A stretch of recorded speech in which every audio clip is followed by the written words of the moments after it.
What's up, everybody? Pastor Matt here. Let's talk about big mistakes today, big, ugly mistakes that we've all made in our lives. This video is going to be a little bit personal, so hang with me if you will, but I want to talk about some of the stupidest things that I've done in ministry. An interesting thing is happening with this channel, and that is that I have every day now, every single day, I could check my email right now, and I guarantee there will be questions from young men, most of which are going into the ministry or involved in ministry in the life of their local church. And they ask me questions related to their personal lives, to theology, to leadership. And it does make me wonder, just kind of writ large here, if there are enough ministry mentors in the world today. I certainly hope that everybody that watches this channel has somebody that they can go to that they would consider a mentor in ministry, either a senior pastor or somebody who is a colleague or a retired minister or something like that, that you could go to and ask these kinds of questions. A lot of them are very practical. How should I deal with this? A lot of them are theological. What should I believe about that? A lot of them are personal. How should I organize my life? And it's kind of become a thing now that every morning I wake up to a number of questions from you. And I have to apologize right off the bat here that I'm doing a terrible job of answering these questions because there's so many of them. And I have my own church and I have my own life and I've got my own ministry priorities and writing assignments and things like this. So if I don't answer your question, please know it's not because I don't love you or because I'm ignoring you, but simply because I'm a finite human being and I cannot answer all the questions that come to me. But when I can answer these questions, I find it to be a good thing because it is nice to have somebody out there, maybe with a little bit more experience than ourselves, to answer our questions when we run into these conundrums. And that brings me to a particular fear of mine that I wanted to express in this video, and that is the fear that I present myself on this channel as an expert related to all things, and that is certainly the furthest thing from the truth.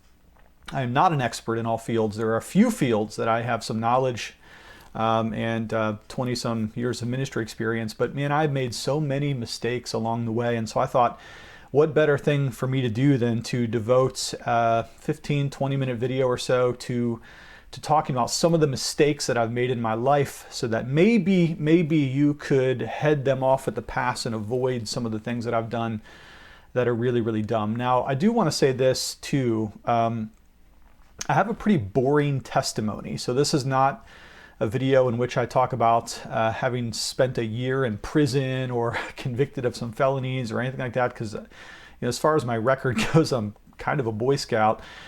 And that is because God has blessed and protected my life, and He has given me a particular gift that I had from a very, very young age, and that is the gift of a strong, alert conscience. And so I've been able to, again, by God's grace and God's grace alone, live a life of a relatively boring testimony. So I don't have a ton of adventurous errors that cost me deeply, nor do I necessarily have the kinds of regrets in which you wish you could live entire chapters of your life over again.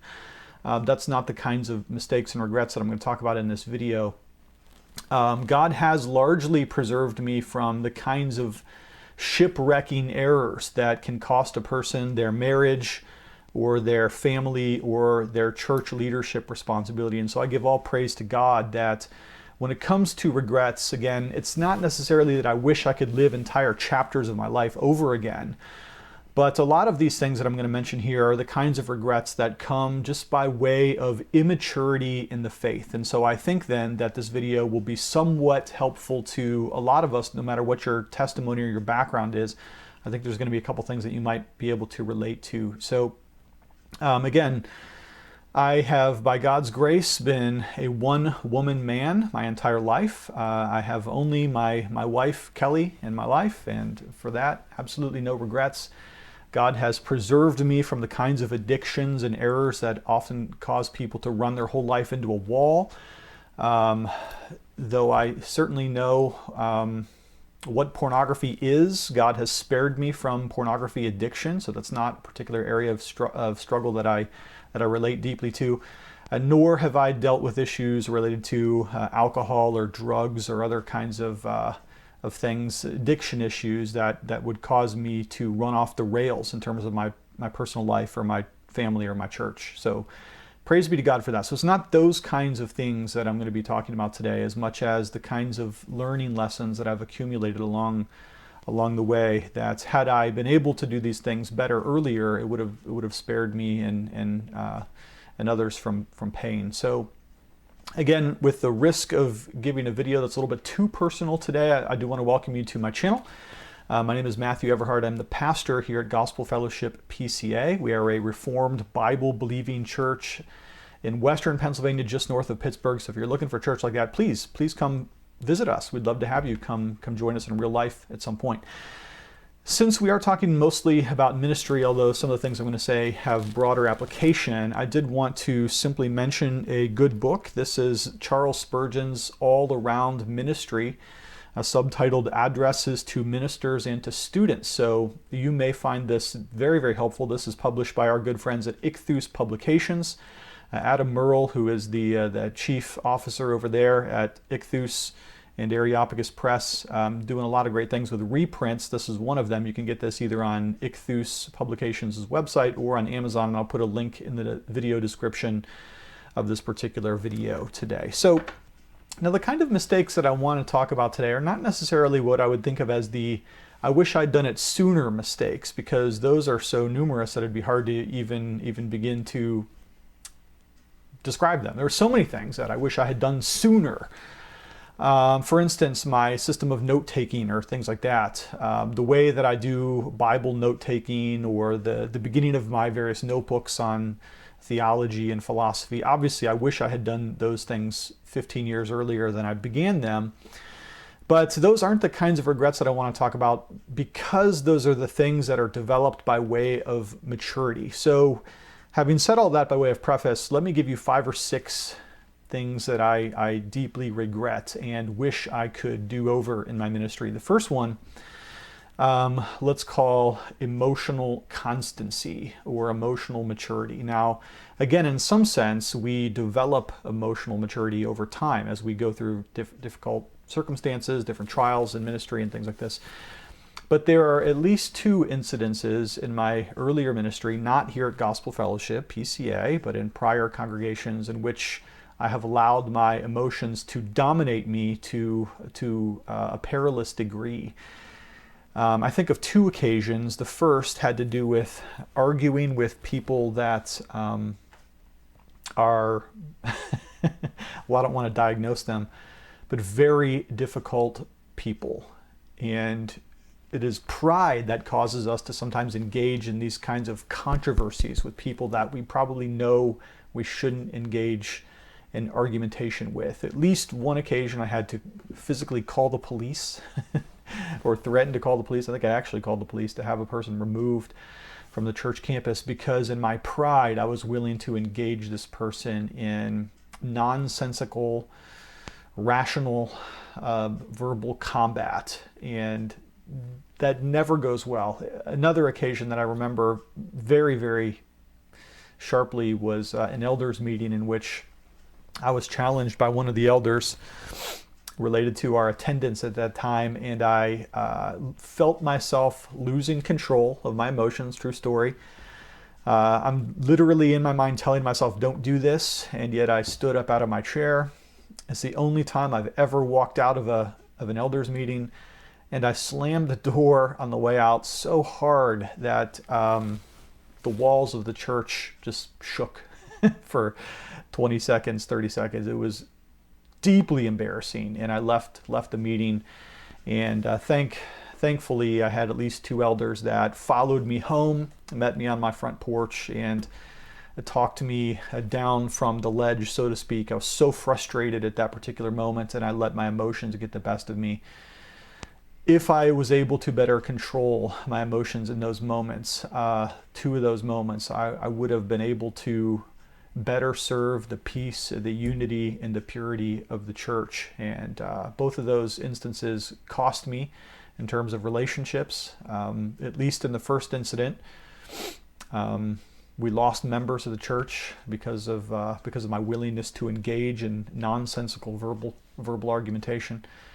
And in the case of the latter meeting, the elders meeting that I stormed out of and slammed the door, definitely ended up losing personal capital and respect from the elders because of my flighty emotional state in those moments. So looking back over my life, I've wished that there were moments that I could have controlled my emotions better. And since that time, especially the door slamming incident, I have really tried very, very hard to divorce, I hate to use that word, to divorce my emotional reactions from my cognitive control. In other words, really try to cut off that emotional side that feels my temper rising within me and allow my more rational processing center in my mind, through the help of the Holy Spirit, to get me through moments in which there is intense conversation taking place, and most importantly of all, to disallow my pride to need to win in those moments in which heated tempers are obviously flaring, including my own, not the least of which being myself. Second, one of my regrets is the misuse of some of my natural giftedness for the use of evil rather than for good. And what I mean by that is simply this.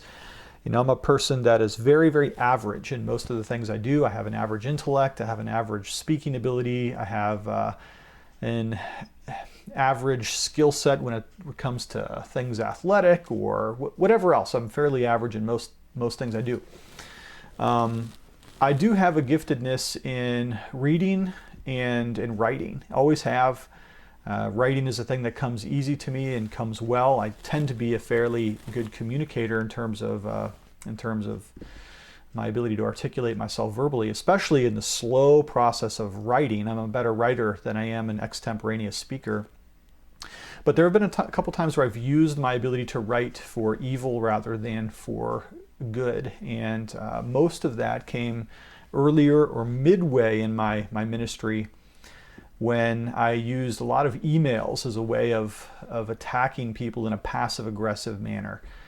And again, I can think of specific emails that I regret typing out. And when I used to get furious, man, I was so good at cutting people down with the subtle art of insult through emails. And I would often do this in ways that were entirely passive-aggressive, and the definition of passive-aggressiveness is where you should go to somebody and to converse to them face-to-face, but it's easier, this is the passive part, to do something that is non-confrontational and yet it is still aggressive. And for me, emailing used to be a way that I would cut people down. Now, I could rationalize and excuse myself because of the pressures of the day or the pressures of the circumstances. But any way you slice it, there's been a number of times where I have used the gift of writing to hurt people on the other end of the computer screen. I could tell you a story about a particular elder that was in a church of mine in which he too had the same gift of being able to express himself with words. And when the two of us went to written combat, it was not a good situation. We hurt each other. We hurt others within the church with our sparring via email. And if I had pulled in some of the other elders earlier to help us to reconcile our differences, perhaps we would have been able to save ourselves the loss of other membership within the church. And so I actually had a friend who loved me enough to one time tell me this, and it rang in my mind like a bell. Like, duh, it's so obvious. I'm using my gift for evil rather than for good. And she told me that. She said, you need to stop writing passive-aggressive emails. And she told me that, I think, 3 years ago. And praise be to God, I think I've only written one in 4 years that I now have come to regret. So I've really tried to steer away from doing that. But if you tend to be good with words, be very careful that you use that for the glory of God and not for the sake of the disruption or the hurt of other people. Third, this is a mistake. Thinking back to my seminary days, I was too hasty and too overly cautious in the selection of the seminary that I attended. Now, I had a pretty good experience at Malone College, although it has an unusual denominational background. It's a Friends denomination, or the modern day Quakers, broadly evangelical school. I had a pretty good experience at Malone. But when I got out of Malone and began taking my first couple of ministry jobs, I was terrified of money, still am. In fact, that's a whole nother regret I should have talked about. I wish I had better facility with the use of money, better understanding of monetary mechanisms. My wife helps out a ton because she has an accounting background. So I leave that as kind of just kind of an ignorance zone that I let others handle those matters more diligently. But when it came to selecting the seminary that I was going to go to for my master's degree, I chose what I think is kind of the easy way out. Now, looking back, going to Ashland Theological Seminary was probably not a good call on my part, and so I would urge younger brethren out there to choose your seminary carefully if you're thinking about going to seminary. But I chose the easy way because I had a wife, I had some children, I had some ministry responsibilities, and so I chose the closest school rather than a school that's just a little bit further. And as a consequence to that, I got a very inadequate education for a Presbyterian minister. So I went to Ashland Theological Seminary, which has a Brethren background, not Reformed. And if I would have been willing to drive just a little bit further and go to RPTS, the Reformed Presbyterian Theological Seminary here in Pittsburgh, I really, really believe I would have got a better education overall. Looking back at what I got at Ashland, it is just, I'm sorry, I hope I'm not hurting anybody's feelings right now. It may very well prepare certain people for ministry in evangelical or non-denominational or brethren churches, but as far as a Presbyterian education, it was woefully inadequate. And looking back on my studies at Ashland, I have another friend of mine who we both went to Ashland, and we just kind of look back at what we learned theologically and in terms of the academic rigor there, and we just kind of shake our heads and wonder that we ever made it through. Just wasn't substantial in the way that RPTS would. And so what I would have done, and I think I could have pulled this off, I think I could have stayed in the same house, I think I could have stayed in the same church. I would have had to drive a little bit further, and I would have had to stay in school for a couple more years. But if I had gone to RPTS instead, I think I would have allowed myself to have a much better, more well-rounded and competent educational experience that I ended up having. So I would say to you, choose very, very carefully what seminary you go to, and when you pick one, make sure it is excellent. And RPTS is definitely of the more excellent caliber if you're anywhere in the area. Fourth regret. This is a big one for me. This has to do with hospitality. I feel that I have largely neglected the Christian ministry of hospitality over the years, and I have since and more recently resolved to do much better in terms of Christian hospitality. Now, of course, you know that hospitality is one of the spiritual gifts, and looking back in the New Testament, it seems pretty obvious that hospitality was highly regarded in the ancient world. And man, throughout my entire time in Florida, I should probably apologize to everybody down at Faith Church in Florida. I had very few of you ever over to my house. And I think the reason for that is because I chose a house too quickly, and the house that we chose was not entirely adequate for a growing family, and it certainly wasn't conducive to doing ministry. So again, I took the cheap way out, bought a cheap house, and nothing wrong with that. I mean, that's good financial use of resources, I suppose, and you certainly don't want to argue that you should get into debt. But I did not think about how many ways hospitality can really, really serve the body of Christ. Having people over to dinner, having elders meetings in your living room, or having church groups over, study groups, Bible studies.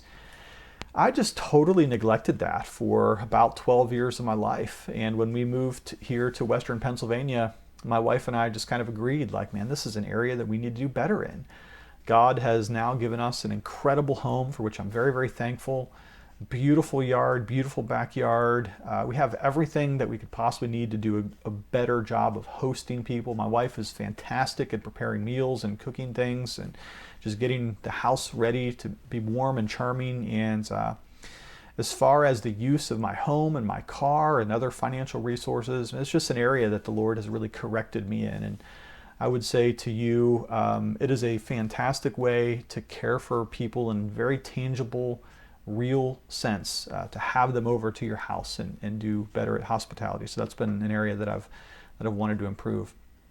Fifth, with regard to the biblical languages. Now, I said earlier that I wasn't going to do a lot of mistakes, of sooner mistakes. I wish I'd done this sooner. This kind of fits in this category. But again, looking back on my education, man, my Hebrew is just junk. My Hebrew skills are just junk. And that was because I was able to get a degree at Ashland, an MA degree, and not take Hebrew. I was able to get out of that because I had enough credits in Greek, and so I really pressed myself in the area of Greek to the neglect of my Hebrew. In fact, I tried once to do Hebrew on some sort of virtual computer-based early internet type system. This is before they have so many good things available now that you can use to study Hebrew online. Back then it wasn't so great. So I was able to pass enough tests to actually check that off for ordination, although it was spurious. And then later, I at least did myself the favor of getting a personal study mentor to teach me Hebrew. So we worked together for a year on Hebrew so that I could eventually transfer into the PCA. Otherwise, they wouldn't let me transfer. So my skills were good enough at Hebrew to be ordained in the PCA. But of course, I've let that go to the wayside, and I have not been diligent in studying my Hebrew. Thankfully, I have recently come to a Greek Renaissance period, and for those of you who have been following me on this channel, you know I've been talking a lot about Greek and posting things on Twitter and my Instagram about reading through the Greek New Testament. Man, I don't think I'm going to let this go. I think I'm going to continue to do this for the rest of my life. At least I hope I am. Is that my morning devotions are working through the Greek, and my evening devotions is just reading through the Bible. And I found myself so much more alive and quickened in the mind to be able to apprehend the word of Christ, especially in the New Testament, studying Greek. And man, I just wish I had done that earlier. But from this point on, I intend to press on in the biblical languages. So please, brothers out there, don't let the biblical languages go.